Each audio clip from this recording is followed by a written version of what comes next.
Did you know that the ISSAI Framework is now the IFPP? IFPP stands for INTOSAI Framework of Professional Pronouncements, and it is the authoritative framework for public sector auditing. The new framework was proposed by the FIP and was adopted during the 22nd INTOSAI in Abu Dhabi in 2016.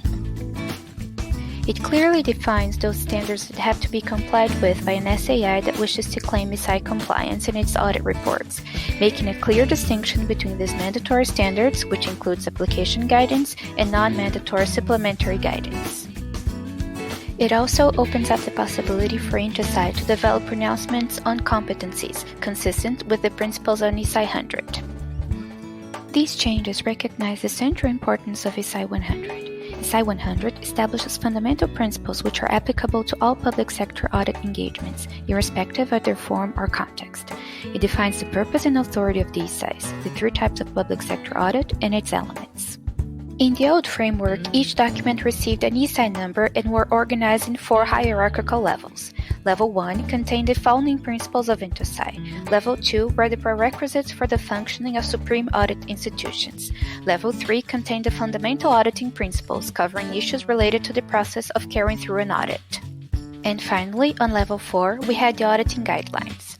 Also part of the ISSAI framework were the INTOSAI Guidance on Good Governance, the INTOSAI GOVs. They were guidance from INTOSAI to the administrative authorities, for example, on internal controls and accounting. These 4 levels are now migrating to 3 types of pronouncements in the IFPP. Level 1 and part of Level 2 are now the INTOSAI Principles, or INTOSAI-P. They have overarching significance for the IFPP and are therefore placed at the top of the framework. The rest of Level 2, the whole Level 3, and a small part of Level 4 retain the ISSAI name, so they are the INTOSAI standards. They represent only the mandatory standards for the SAIs to claim compliance. At its center was placed ISSAI 100, which defines the authority of the ISSAIs and how an auditor can claim ISSAI compliance in its report.